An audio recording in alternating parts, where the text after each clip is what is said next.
A minha convidada no audiodrama de hoje é a Maria Fernanda de Barros Batalha, que eu carinhosamente vou chamar aqui de Mafê, porque eu conheço ela há algum tempo e eu acho que eu não vou conseguir chamar de outro jeito. Bem-vinda, Mafê. Obrigada. Eu agradeço muito pelo convite, estou super feliz. Pra quem não sabe, a gente demorou 8 meses pra fazer esse Era pra ela ter sido a primeira do podcast, brincadeira. convite. E aí a gente demorou um tempão, mas insistimos e conseguimos, então estou super feliz de estar aqui hoje pra ter essa conversa. Enfim, obrigado por aceitar o convite. Seja bem-vinda aqui para falar um pouco da sua dramaturgia, de como você tem atuado, de como você se relaciona com ela. E como eu peço sempre, eu vou pedir para você começar se apresentando aí para quem tá te ouvindo. Tá. Bom, o que eu faço, né, gente? Muitas coisas. Eu trabalho com teatro desde que eu tenho 14 anos. Eu tô com 31, agora eu vou fazer 32 daqui a pouco. Então é Caramba. meio que eu tenho mais tempo de teatro na vida do que sem ele, né? Então acaba sendo uma coisa que é meio corre nas veias, assim, né? E aí eu comecei como atriz, né? Como a maioria de nós começa. E aí eu fui me interessando já novinha pela questão da escrita. E inclusive, esse texto meu que a gente vai falar depois, que é o 2 a 2, eu comecei a escrever quando eu tinha 18 anos. Eu tive a ideia do argumento, assim, ainda não tinha muito conhecimento para escrever dramaturgia, mas já estava me arriscando nesse lugar, né? Que é um lugar bem esquisito, bem pouco divulgado, né? A gente não costuma... O que a gente conhece de dramaturgia na escola é Alto da Barca do Inferno, né? Sim. Ainda era algo meio distante, mas já era um desejo de escrever para teatro. E aí eu comecei, né? Comecei a fazer teatro no grupo da escola.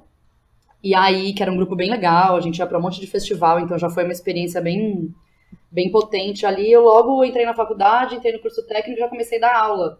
Então, com 18 anos, eu estava dando aula de teatro, e aí começou a vir essa outra frente da direção, que eu tenho hoje, né? E da dramaturgia, então eu acabo trabalhando nas 3 frentes, como atriz, como diretora e como dramaturga. E para mim, a pedagogia é uma coisa que meio que conversa com essas 3 frentes, que conecta essas 3 frentes. Eu não consigo muito fazer uma diferenciação disso, eu não consigo pensar, agora eu vou fazer uma pecinha de escola, então vai ser diferente. Eu trato tudo como teatro, né? Então tem essa frente super forte aí na minha vida e acaba sendo o carro-chefe, né? Meu trabalho, minha vivência, minhas áreas de interesse. E aí eu também tenho o lado bruxa, que conversa com teatro. Ah, é? A gente pode falar disso também. Podemos falar disso. Esse lado que também eu falo para meus alunos, né? Quando eu começo a dar aula, eu falo, olha, a primeira coisa que vocês têm que saber sobre mim é que eu sou bruxa. Quem tiver problema com isso já tranca a matrícula. Porque eu falo pra eles que eu tenho essa coisa de ser bruxa, eu brinco, mas é um processo bem não patriarcal, né? Porque eu, como mulher escrevendo e dirigindo, que são lugares pouco habitados por mulheres, eu tenho uma questão muito intuitiva, assim. Né? Eu falo pra eles que o teatro conversa comigo, que eu escuto o que o texto tá pedindo, eu escuto o que a turma tá pedindo, a cena tá pedindo, e aí não tem muito a ver com processos patriarcais dos grandes diretores e tal, principalmente na sala de aula, né, de um autoritarismo, de uma pessoa que vai ficar gritando para falar silêncio, de um diretor que vai chegar já, sabe, o grande diretor que vai chegar marcando a cena e com verdades absolutas. Então, eu falo para eles que passa muito por esse lado e por muito tempo eu tive muita vergonha desse lado, né, de ter um processo intuitivo mesmo, um processo de outra ordem. Só que aí, conforme a gente vai ficando mais velho, né, a gente vai começando a ter ficar mais confortável de assumir quem a gente é. Então, eu tenho essa frente e também na vida, né? Porque eu também trabalho com astrologia, trabalho com tarô. As coisas se conversam. E muitas vezes eu sou descredibilizada no meu trabalho por conta disso, né? Porque como se fosse algo menor, sabe? Sim, já não basta fazer teatro, Porra, ainda faz essas coisas? Ainda faz bruxaria junto, né? Mas é isso, eu tenho encontrado cada vez mais mulheres que trabalham com isso. Inclusive, eu li recentemente, até uma vergonha eu ter lido recentemente, o livro A Cor Púrpura, que é da Alice Walker, e no final do livro, ela faz uma parte incrível. Quando eu li, eu chorei, porque eu falei, mano, essa mulher tá falando comigo. Ela fala sobre, não vou lembrar direito agora as palavras, mas como ela foi escutando esse livro para que ele fosse feito. É quase como se ela estivesse sendo feita pelo livro e não ela fazendo. Então, quando eu li isso, eu falei, caralho, né? Essa mulher potentíssima, assim, porque esse livro é um bagulho incrível. E falei, nossa, tem mais mulheres aqui, né? Tem mais mulheres que também têm esse processo. Que massa. Nossa, já entrei em milhares de searas, né? Sim, dessa não, resposta. tá ótimo. Eu fiquei com dúvida se alguém já trancou o curso depois que você Vai. falou isso. Nunca trancou. Não, mentira, um menino trancou. Mas era mais por uma Caramba! questão. Era mais por uma questão que a gente acabou trabalhando. Depois eu falo um pouquinho desse processo também. A gente trabalhou o Agreste, né?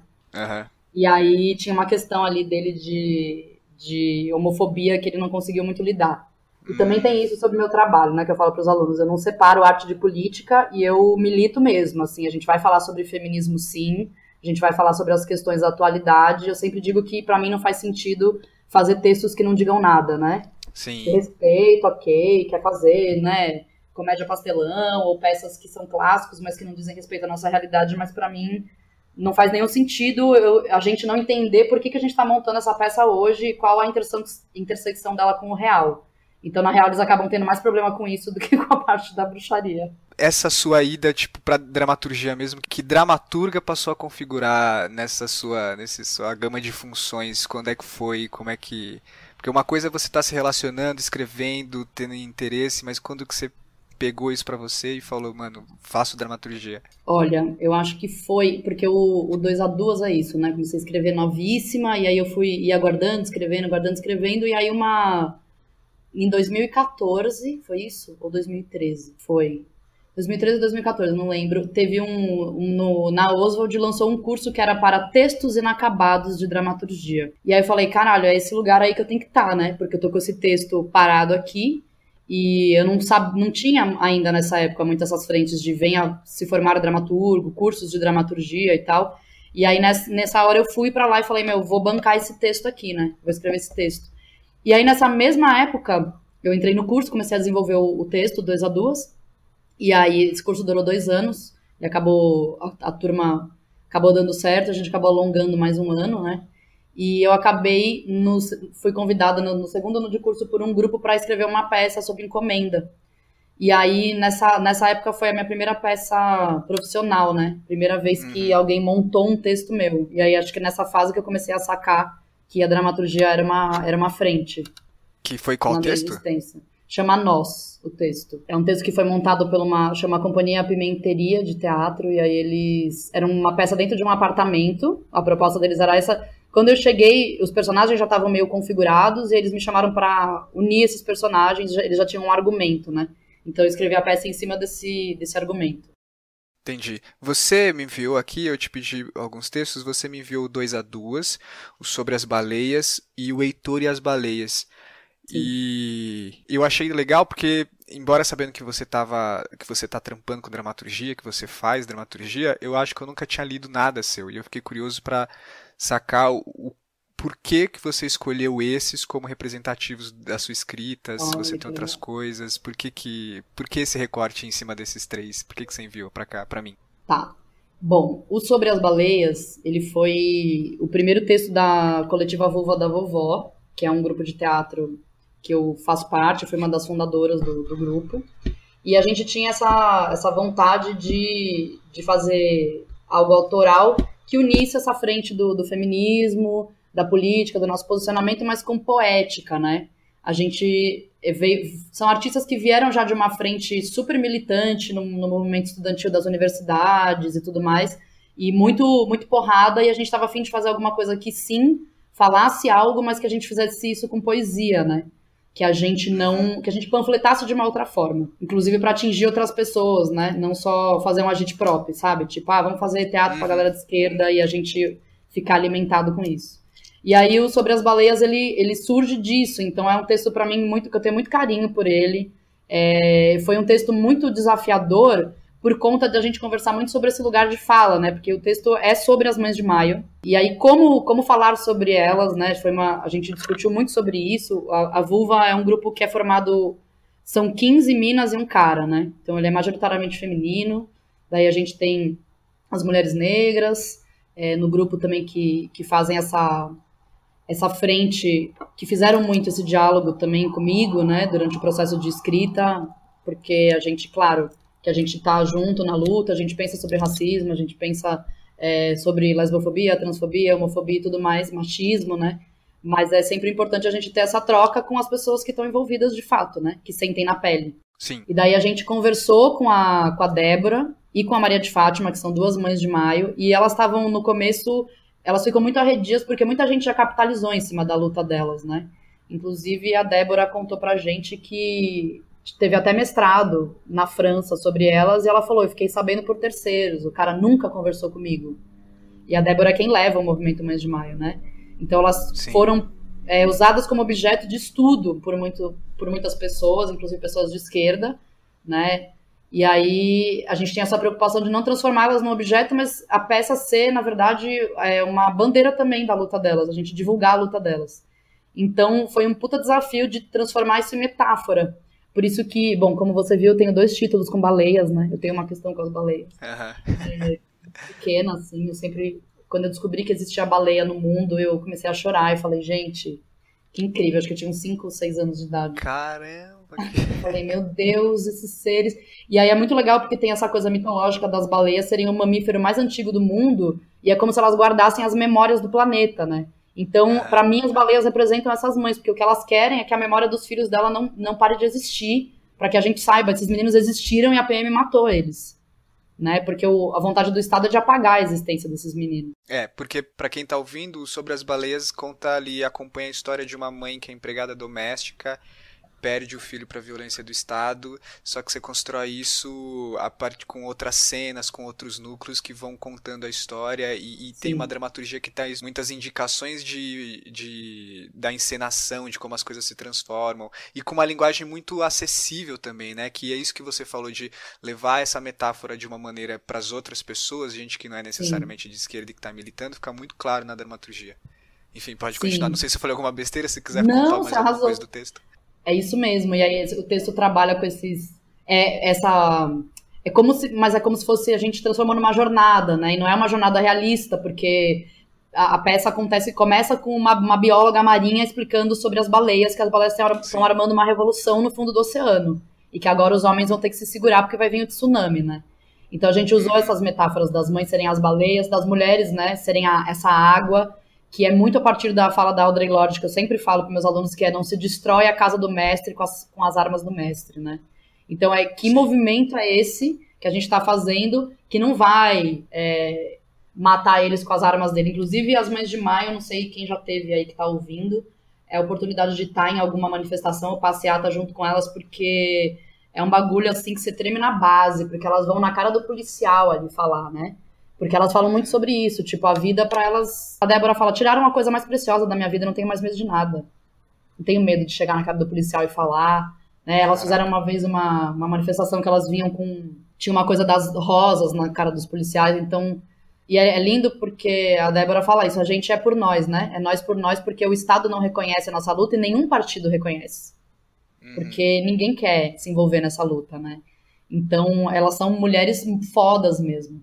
Então é isso, a gente fez esse trabalho de acompanhar a Dona Maria, que perde o filho, né, nas mãos da PM, então tem esse caminho dela, mas tudo caminha por uma coisa fantástica. A primeira cena que a gente descobre que o filho dela sumiu, chove dentro da casa dela, ela tá afogada dentro da própria casa. Sim. Então é tudo a partir desse lugar mais fantástico, né, e aí tem o núcleo da televisão, que tá rolando um programa de TV sensacionalista, que tá chamando a Dona Maria para participar, para contar para ela, né, que olha, a gente sabe onde tá seu filho, né, essa coisa de no próximo bloco você vai saber.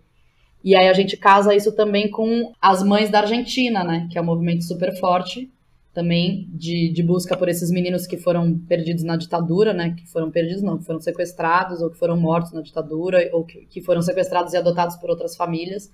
Então a gente faz esse casamento. É um texto mesmo com muita camada. É complexo de explicar ele sem ler, né, E ele foi escrito em processo ou você escreveu de uma vez depois de um tempo de pesquisa? Foi escrito em processo. A gente foi testando até para ver o que funcionava e o que não funcionava. E aí era isso, tipo, eu levava uma proposta, a gente improvisava as cenas e voltava para mim para eu terminar. Então foi um texto escrito em processo. Sim, e o 2-2? O 2-2 foi todo feito em gabinete. Praticamente todo. Tem uma cena do 2-2 que foi feita no processo. Mas o texto, assim, o grosso do texto foi todo escrito eu comigo. Aí depois eu propus, porque ele não partiu de um grupo, né? Ele é um projeto meu, que daí depois eu propus para uma amiga minha, a diretora, que é a Érica, que trouxe a outra diretora, que é a Maria, e a gente compôs o elenco. Então ele não é um processo que partiu de um grupo, né? E cronologicamente ele tá antes do Sobre as Baleias, né? Ele tá antes, mas ele foi feito depois. Engraçado, né? Aham, Eu comecei o processo de escrita dele antes, mas ele foi montado depois de todas.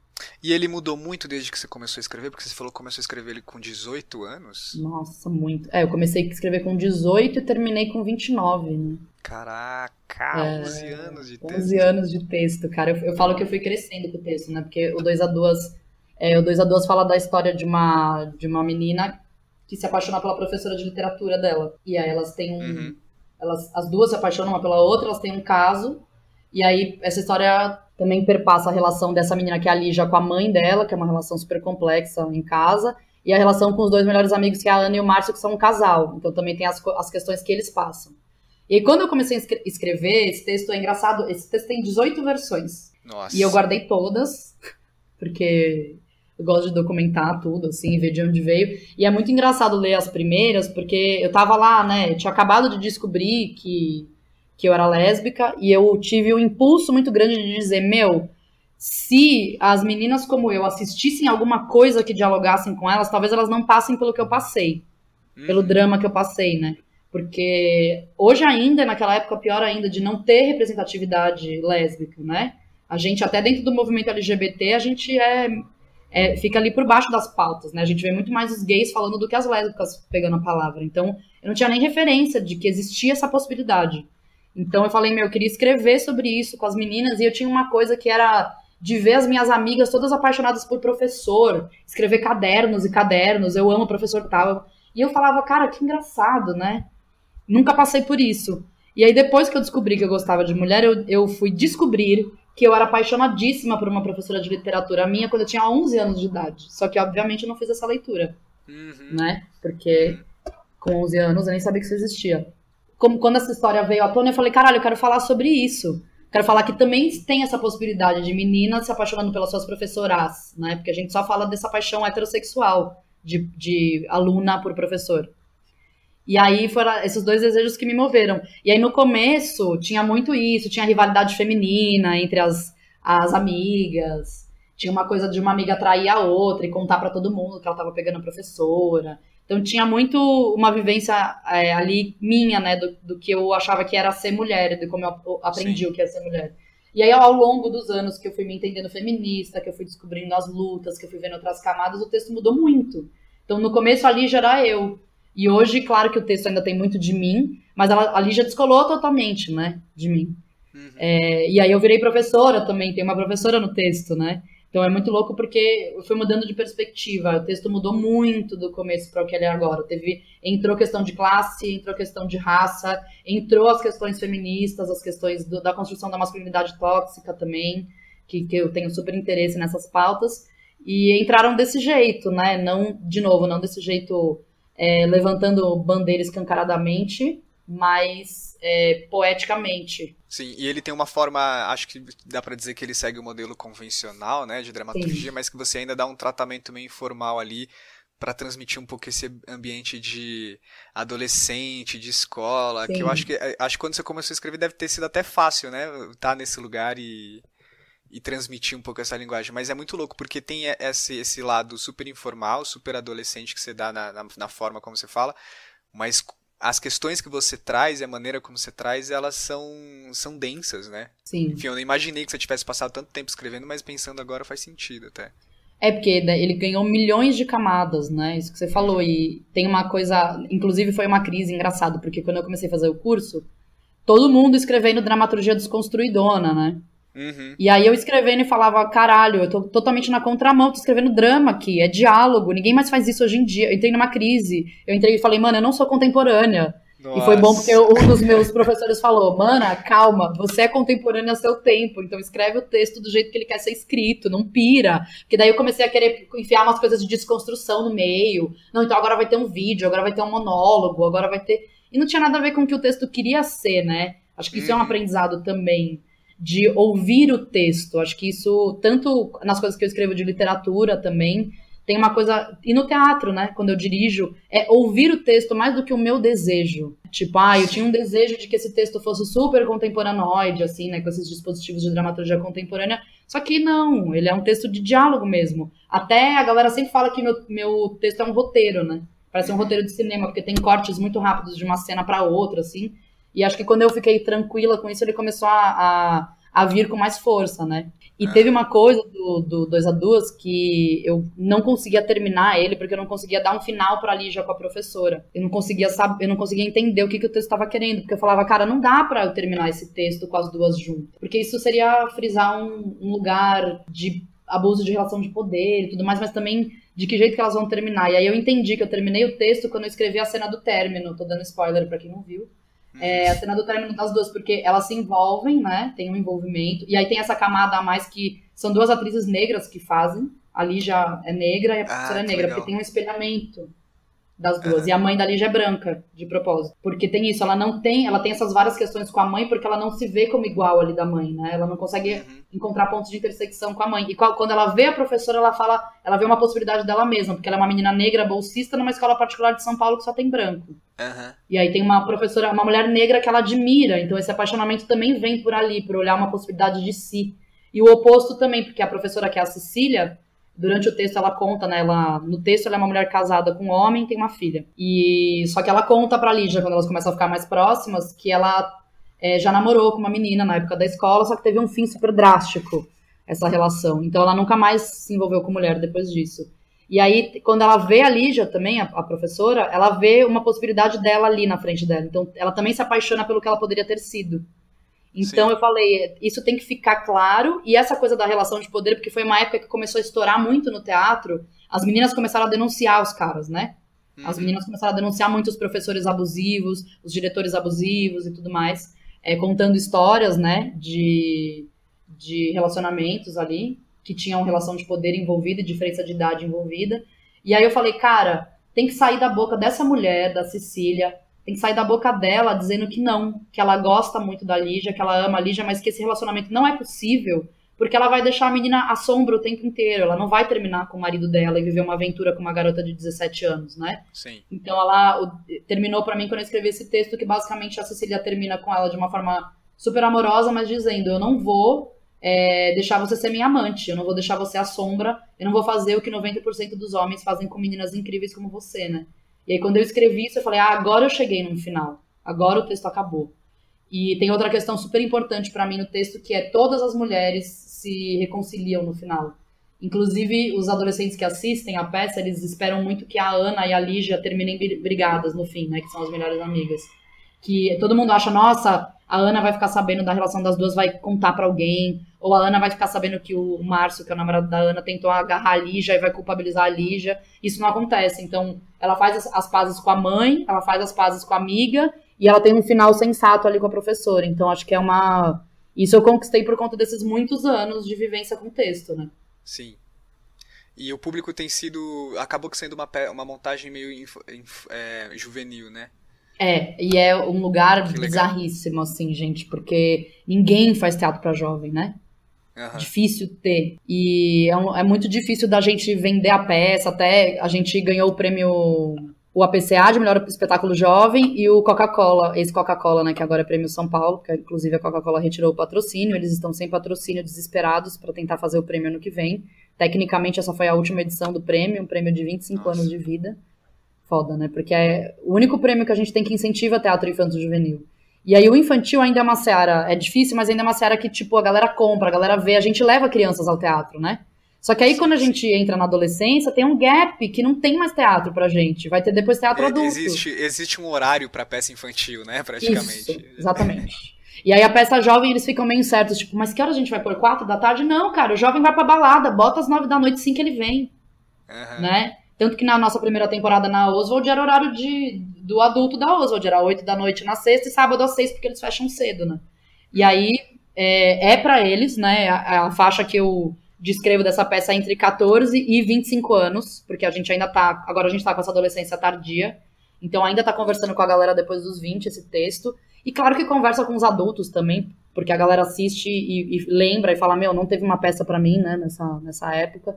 Então é uma seara bem espinhosa essa do teatro jovem que eu fui descobrindo enquanto a gente foi montando a peça. E agora, com essas questões dos prêmios e tudo mais, eu comecei a conhecer mais gente que faz teatro jovem, dialogar mais, e a gente até tá fazendo essa frente de conversa para poder trazer o teatro jovem para um lugar de maior protagonismo. Porque é justamente nesse lugar que a gente perde a formação de público também. Sim, que bacana. Depois a gente ficar reclamando, só ator vem ver ator no teatro. Claro, mano.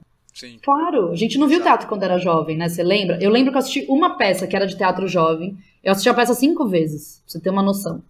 Eu tinha 16 anos, eu fiquei tão, assim, feliz de ter algo que tava falando comigo, diretamente comigo, assim, que eu pirei na peça. E é muito legal porque os jovens que vão assistir a gente tem uma resposta muito legal deles, assim, de vem falar com a gente no final, eles gostam, eles querem saber mais, eles querem ver, não tenha 2-2-2 pra gente saber o que vai acontecer com os personagens, eles querem meio seguir, faz uma série pra gente continuar seguindo, então a gente vê que não é que eles não vão, é que não tem coisa direcionada pra eles. Sim, eu lembro pouquíssimo também de ter visto, acho que uma peça jovem, assim, que eu vi e que arrebatou uma galera, que eu fui ver os 2 dias que apresentou na minha cidade também, e muita gente foi, era uma peça baseada num anime ainda. Olha! E cara, e que legal, né? Porque, tipo, que a legal. galera vê e tá conhecendo aquilo em outra linguagem, enfim, acho que foi uma peça da Alice K, inclusive, que eu nunca mais vi nada parecido até. Caraca, Mas, que legal. Foi bem legal. E tem uma coisa do 2-2 na direção das meninas, da Eric e da Maria, que é bem legal, porque elas sacaram muito essa pegada ágil do texto, assim, e elas fizeram propostas audiovisuais muito legais. A peça é feita num corredor, e aí quem tá de um lado assiste as cenas ao vivo, quem tá do outro assiste as cenas projetadas. Os próprios atores filmam uns aos outros, né? Então, é bem legal porque até na linguagem a gente quis fazer isso, de dialogar com eles para que eles possam sacar que o teatro também é para eles, eles podem fazer teatro, né? Também Sim. É isso. É instigar os caras para estarem na linguagem em todos os lugares. Sim, nossa, tudo a ver. Aí, pensando aqui no 2-2, no Sobre as Baleias, como fica essa curiosidade aí, por que você considera eles os mais representativos, eu olhando pros dois, pra mim eles já contam uma história, que o primeiro que você escreveu foi 2-2, partiu dessa experiência sua que você teve, demorou tanto tempo pra escrever, e aí você vai escrever o Sobre as Baleias quando você já tá atuando no teatro e já tá na militância, e já tá pesquisando e já escolhe pensar sobre as Mães de Maio. É muito louco que lançar essa visão em perspectiva sobre os dois já conta uma história mais ou menos sobre o caminho que você percorreu, né? Mas como é que é pra você esse recorte que os dois fazem sobre você? Nossa, menino, que bonito você falando. Ah, é? Acho que tem essa... É muito louco porque a gente não tem como a gente se separar de quem a gente é quando a gente tá escrevendo, né? Sim. Você sabe isso. E vai, sim, para nossas áreas de interesse. Então, acho que esses 2 textos falam muito... É isso que você colocou, assim. Esses textos, eles conversam com a minha trajetória e com o que eu quero dizer no mundo, né? É isso que eu te falei no começo. Eu tenho muita vontade de dizer coisas, né? Coisas que importem, que façam alguma diferença no mundo. Eu não tenho muito interesse em escrever, sei lá, vou escrever um texto sobre os carneirinhos coloridos. Até no Heitor e a Baleia, que é um texto para criança... Ah, sim, tem esse também. Tem o Heitor, né, ali no fundo, que é isso, na real. É um texto anticapitalista, né? O moleque mora na cidade de cinza que os cidadãos sonham como máquina, e a cidade não tem mais cor, e ele é a resistência na cidade, né? O moleque resiste porque ele sonha colorido. Então, até ali, até quando eu vou pra poética, eu não tenho muito como separar da política, assim, é muito louco. Só que é a política que passa pelo meu corpo, primeiro, né? E pela minha convivência com essas outras lutas. Porque também não quero só falar de mim, acho que o 2-2 tem muito esse lugar. Eu começo falando sobre mim, mas começo a ampliar esse sobre mim. E claro que a minha experiência pessoal, ela enriquece muito 2-2, porque eu falo muito do colégio de onde eu vim ali, né? Uhum. Eu sei o que é estudar num colégio particular, então tem muitas piadas e muitas zoeiras ali que tem a ver com o que eu vivi no colégio mesmo. E até nas Mães de Maio, isso é uma pira que eu tinha com as baleias, mas eu acho que é a nossa pira como artista, né? Como que como é o nome dele, gente? Que escreveu 100 Anos de Solidão? Gabriel Garcia? O Garcia fala ele fala isso, né? Porque pra fazer realismo fantástico, você tem que ser específico, né? Ele fala assim, não dá pra você dizer, abriu o armário e saíram várias borboletas. Você tem que dizer, abriu o armário e saíram 325 borboletas. Então, eu sempre fiquei muito com isso na cabeça de... quando a gente tenta ser universal, é sempre uma bosta, né? Esse texto conversa com todos, eu vou ser universal no meu texto. Quanto mais específico a gente é, num lugar que não fique, vou falar só sobre mim, né? Um teatro excessivamente autobiográfico, que eu acho que às vezes também pode transitar por um lugar ruim de universalizar daí, saca? Eu tenho visto algumas coisas que são muito autobiográficas e que acaba, tipo, então você tá dizendo que o homem branco, hétero, cis é o homem universal? Saca? Acho que é uma linha tênue entre esses dois lugares, mas eu acho que a gente ir pra especificidade das coisas, né? Eu gosto muito do realismo fantástico por conta disso, de ir pro detalhe do detalhe do detalhe, aí a gente consegue enxergar essas 325 borboletas. Acho que é um caminho que eu tenho muito pra mim, assim, de ir pra o específico da poesia, sabe? Da poesia daquele texto. E aí ele vai abrir esse campo que vai falar sobre as coisas que me interessam. Então, eu acho que essa dramaturga que eu sou tem a ver com tudo isso. É meio caótico, assim como o meu processo. Eu não tenho uma linha, tipo, você vai... Tanto que você viu, né? A estrutura do 2-2 é uma coisa, a estrutura do Sobre as Baleias é outra, a estrutura do Heitor já é outra. Porque a coisa acontece conforme você vai fazendo. Isso. E eu não gosto de me prender muito à forma. Inclusive, isso até é uma questão disso que falou bastante nesses 2 anos que eu estudei dramaturgia, que é sobre a gente não... Claro que a gente pode partir de uma estrutura, mas será que isso é potente? Eu parti já de uma estrutura específica, tipo, eu vou escrever isso aqui na estrutura de drama. E se o texto te pedir um outro caminho, né? Eu acho que eu tenho muito mais uma tendência a ir pelo conteúdo, e o conteúdo me leva para lugares, e aí eu vou entendendo qual é a forma, sabe? Do que o oposto. Entendi. E aí enfim, o resultado que a gente vê é porque é você também, né? A militância e as questões que você traz, que, enfim, achei tudo muito bacana. Massa, bom saber de você, que é um grande dramaturgo premiado, entendeu? Uma coisa que eu queria te perguntar você falou da dramaturgia como pedagogia. Acho que o que você falou agora tem um pouco a ver com isso, mas como que é? Porque você dá aula também, como que a dramaturgia está presente ali como ferramenta pedagógica? O que você quis dizer com isso? E também como bruxaria, fiquei curiosíssimo para entender como tá a bruxaria, como é dramaturgia e bruxaria. Dramaturgia e bruxaria. Eu acho que a bruxaria tem muito a ver com esses... Eu tenho insights, né? Quando eu entro no universo de um texto ou quando eu tô dirigindo uma peça, é como se, de alguma forma, a vida começasse a conversar comigo a partir desse trabalho. Por isso que eu falo pra eles que pra mim não tem muito essa... Eu não consigo dar aulinha, entendeu? Vamos montar aqui um bonitinha mais ordinária, que a Nelson Rodrigues todo mundo monta. Saca? Eu entro, é meio involuntário. Até às vezes eu me acho meio idiota, porque tipo, eu não ganho hora extra pra adaptar a dramaturgia. Semestre passado eu reescrevi a Alma Boa de Setsuya, que são 98 páginas de texto, né? Nossa, que coisa. Eu reescrevi a Alma Boa, cortei várias partes, né? Ficou com 40 páginas pra dialogar com o nosso tempo. E porque é uma coisa que é quase assim mais forte do que eu, e eu não tô recebendo pra fazer isso, né? Então acho que a bruxaria entra nesse sentido em que a cidade começa a falar comigo, de repente eu vejo um muro e falo, caralho, a imagem desse muro é exatamente a imagem que eu quero pro figurino. Aí de repente eu sonho com uma parte da peça, várias vezes eu acordo pra eles e falo, gente, eu sonhei com a cena, vamos testar, vai ser assim. Pega ali, sabe? Eu tenho muitos insights e intuições que partem de outros lugares que não são lugares formalistas. E isso, por exemplo, é um negócio que você leva isso pra academia, os caras riem da sua cara, né? Sim. Isso que eu te falei, já fui muito desmerecida nesse lugar, de ter um processo que parte por aí, inclusive assusta os alunos, porque eles estão acostumados com um lugar mais formalista, e aí quando eu chego com isso, fica todo mundo inseguro, tipo, mas vai dar tempo, Mafê? Puta, acho que a gente tá atrasado no cronograma, meu Deus, por que você tá fazendo desse jeito? Acho que não vai rolar. Então, eu tive que criar bastante tônus também de existir na vida para poder trazer esses processos do jeito que eles são. Então, acho que entra nisso, de eu ter muitas intuições, muitos insights, muitas respostas por caminhos não convencionais, saca? Sim. Acaba sendo parte do procedimento também de... Sim. Você tem um procedimento de escrita fixo ou também essa coisa caótica, como você disse, e aí a bruxaria entra também nessa... Entra aí, caos total. Não assim. Deixando a coisa cair, né, no final. Sim, gente, é super caótico. Tanto meus processos de direção quanto de escrita, eles têm essa característica do caos mesmo, porque no começo vem um jogo de ideia e vai tudo se embananando. Acho que na direção tem uma coisa que é isso, né, que eu gosto de sentir a turma, falo pra eles. Então eu nunca começo com um texto imposto, tipo, gente, eu tô com vontade de montar... Não é a minha vontade, né? É ouvir o que esse grupo tá pedindo como grupo.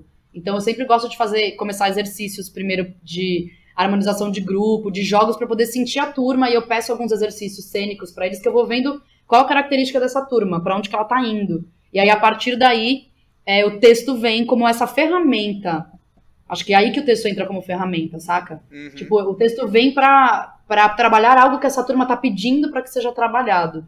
E aí o processo, todos os textos que eu trabalhei até hoje nas escolas, ou eu escrevi integralmente, ou eu faço essas loucuras de pegar e adaptar, né? Pro nosso tempo, adaptar pra algo que dialogue com eles e tentar trazer nessa toada. Então, o processo de direção até tem mais esse caos, mas esse caos que eles me trazem muito, porque eu falo isso pra eles, eu nunca sei como que a peça vai ser. A gente escolhe o texto, né, bate o martelo no texto, só que eu não chego e já vou montando. Vem muito a partir do que eles me trazem, então esse caos, ele vem imbuído do grupo. Agora, quando eu tô em processo de dramaturgia, dependendo ou de escrita de qualquer texto, se é um processo meu sozinha, é caos total, assim. Vem um embaralhado de ideias, e daí eu deixo descansar um tempo, daí vem outra coisa, tem dias que eu sento e escrevo. Às vezes eu sento e escrevo, 4 dias intensamente, assim. E daí tem vezes que não, tem vezes que eu escrevi 2 linhas, aí fica em crise 2 meses, aí volta pro texto, aí escreve mais um pouco. E, óbvio, quando o texto tem prazo, aí eu condenso tudo isso, né? Esse processo de crise, de volta, de caos, ele fica mais condensado. Agora, se é um texto que, eu tive uma ideia, eu vou escrever. Eles tendem a demorar mais pra serem feitos por conta desse processo, que é mais louco, assim. Há uns 11 anos, né, pra ficar pronto. Uns 11 aninhos. Não, gente, eu não quero mais. Obrigada, foi muito legal, mas 11 anos acho que é muito tempo pra escrever um texto. Acho que agora mais madura eu consigo. E você tá trabalhando em alguma coisa agora? Olha, eu tô trabalhando em 2 coisas, 2 textos, que daí é isso, vem de um impulso meu.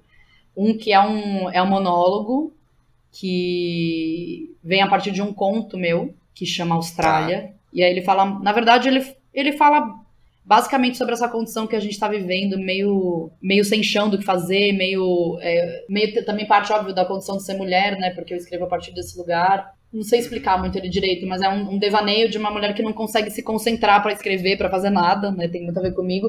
E aí ela começa a pensar que se ela fosse artista de música clássica, ela seria muito mais disciplinada. E a partir desse devaneio, ela vai devaneando, até chegar uma explosão, assim, do que seria ser essa concertista que acaba levando para o mesmo lugar, basicamente. Então é um texto meio niilista até. E aí tem um outro texto, que também é a partir de um conto, que é sobre uma mãe que mata a filha assim que a filha nasce. A filha sai da barriga dela, ela mata a menina. Que é a partir desse questionamento do que é ser mãe nessa sociedade, do que a gente está colocando no mundo, e quando foi que a gente perdeu esse lugar da criadora e da destruidora da forma, e esse lugar virou um lugar dos homens. É uma peça que eu tô querendo fazer, é uma mulher que chama Mulher Interditada. Ela foi interditada por conta do que ela fez, e aí tem um coro de homens em volta dela, e ela dialoga sempre com esse coro de homens. Então, por enquanto, essa imagem. O quê? Fiquei curioso pra conhecer agora. Eu também tô curiosa de onde ele vai ver. Posso te mandar depois o comecinho da Mulher Interditada, que já tem um começo. Não só é uma ideia muito legal, mas acho que pensando aí nesse histórico de dramaturgia, pelo menos que você me mandou, sei lá, um encaminhamento das coisas que muito interessante, né? Enfim, não li ainda, né? Mas você contando é legal de ver, do que você falou lá atrás, do que você falou depois, do que você tá querendo falar agora e depois... Sim, e até os outros textos, que teve esse Nós, né, que eu falei, vou falar rapidinho, ele é sobre um trisal, são 2 homens e uma menina que moram numa casa. E aí é o que implica essa relação que envolve 3 pessoas, né, então, já é também um texto que fala formas não convencionais, que é algo que eu gosto muito de pensar, e o texto eu escrevi para as meninas do Circo de Soleides, que é um grupo de palhaças feministas, né? E aí, o quê? Conhece Achei elas? Curioso, engraçado. Não, por um momento eu achei que você ia falar Circo de Soleil, mas aí se fosse Soleides eu não conhecia. Circo de Soleil. Curioso agora pra conhecer também. Esse nome é maravilhoso. Foi a Lilian Telles, que é uma das meninas que era do grupo, que deu. É maravilhoso esse nome. Circo de Soleides. Né? E aí elas me chamaram pra escrever Elas queriam... Porque dentro da palhaçaria também tem um lance muito machista, né? A gente sempre fala do palhaço como se ele fosse homem. E aí, quais são as questões dessa palhaça mulher? Então, na verdade, é uma peça também que fala disso, e aí são mulheres que estão confinadas numa casa, porque elas acham que só existe o dentro. Elas são proibidas de ir pro fora. E um dia uma delas some, e elas têm que ir pro fora para achar essa outra. Então, é esse lugar da saída das mulheres do espaço privado pro espaço público, e o que isso significa. Então, tudo meio que acaba transitando por esses temas, né? Sim. E esse argumento foi um argumento trazido por elas, ou a ideia é sua? Esse argumento foi ideia minha. Elas trouxeram esse desejo de falar, né, sobre isso, o que a gente quer. Daí a gente começou a levantar, o que vocês querem falar, o que interessa a cada uma, tal, e eu cheguei no argumento. Aí depois, claro, como é palhaço... Fala. E isso, acho que é o que você ia falar, porque, e aí, é palhaço, como que você escreve um texto pra Sim, palhaço? meu, que requer, que curioso. Foi um puta desafio escrever pra palhaço, assim. E tem bem poucos dramaturgos que escrevem pra palhaço, e elas só conheciam dramaturgos homens, então foi um aprendizado das duas partes, e foi muito de trazer, é tipo quase como se você escreve, porque assim, as palhaças, cada uma tem um jeito muito próprio de falar, né, e de fazer as ações.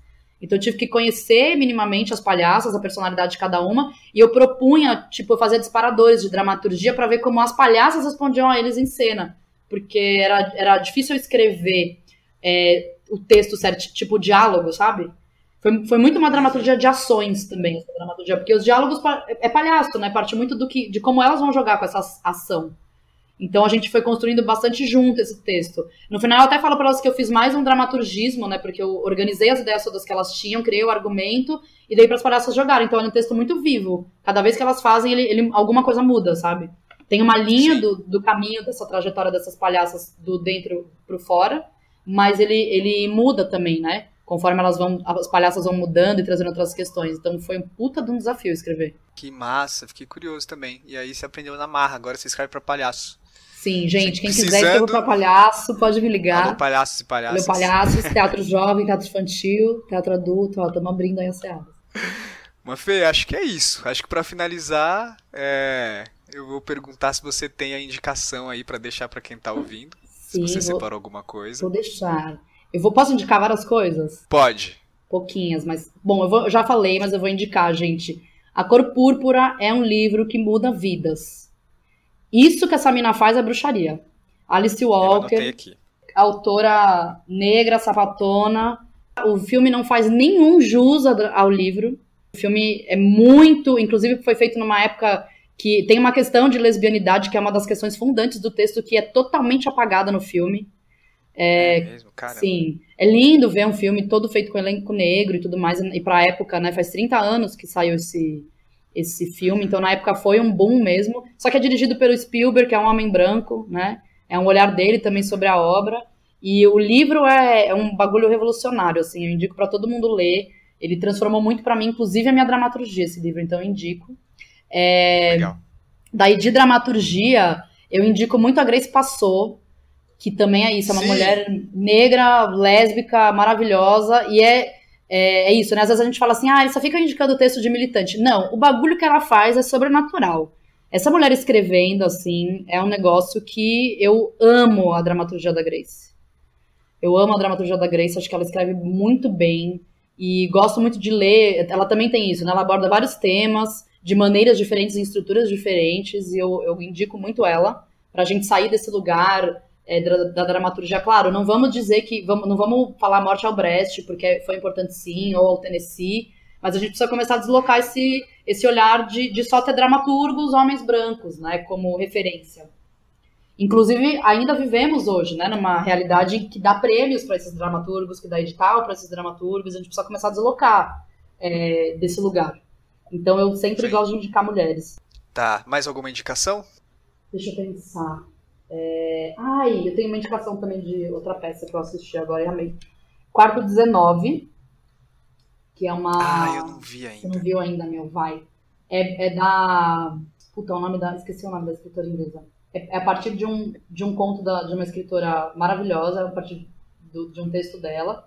E aí é isso, fala bastante desse lugar é uma mulher branca, né? A Amanda Lira que faz o monólogo. Mas o argumento é muito legal, porque ela vai por dentro dessa mulher que está relegada a ser esposa e mãe.